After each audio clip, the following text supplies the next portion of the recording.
Good evening, I'm Dave Morris. Coming up in today's episode of The Play, some new stores will be popping up in the Bricktown area. And we'll take a look at some of the challenges the Cowboys and Sooners face heading into their first games.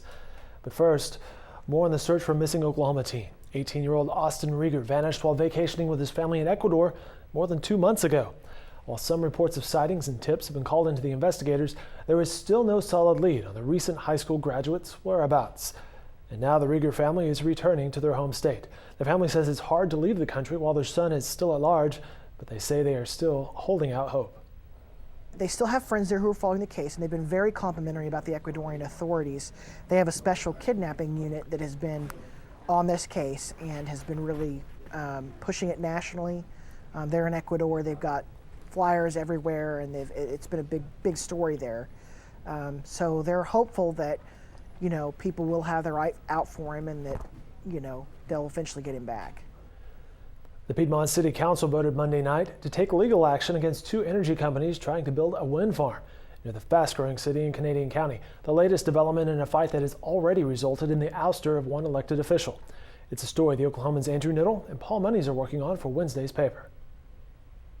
Apex plans its Kingfisher wind farm in kind of northern Canadian County, southern Kingfisher County. It'll be 300 megawatts, more than 100 turbines, and could begin construction probably later this year. It's not exactly sure when. For its part, Apex said that it's disappointed in the possible lawsuit and the change in city ordinance, and was kind of waiting to read all the details of it, and will probably make its decision fairly soon here. There will be a few more shops coming to Bricktown, at least temporarily. This weekend, several merchants will set up pop-up shops along the Canal as part of the Rock the Boat Festival. It's interesting, the Bricktown Canal has been down there for 14 years.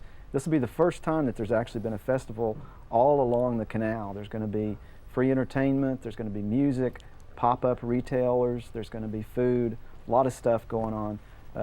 There's an organization that is trying to get this put together in a way that it's never been put together before, and Steve's going to be writing about that. We'll have more information on News OK and also in the Oklahoman.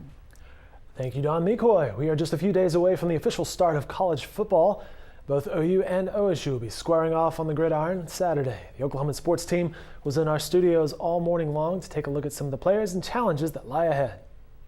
I think that they are going to go with a mobile quarterback. I think that's why they picked Trevor Knight.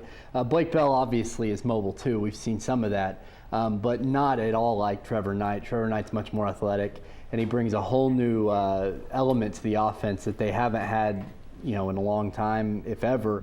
This is the first chance we have to see this change in philosophy. Is this really going to be a good opportunity to see just how different this defense is? Yeah, absolutely. Again, you're going up against a solid offensive team, and yes, one that's missing its top 3 wide receivers and needing to have some guys fill in. But again, the MO with this defense was that it needed to force more turnovers, it wanted to force more turnovers, and it wanted to play tighter coverage. So again, if that's going to happen, we're going to see it on Saturday. And certainly you think playing that tighter coverage puts these defensive backs in better position to create turnovers, just like Datewan Lowe said, but it also runs the risk of getting beat over the top.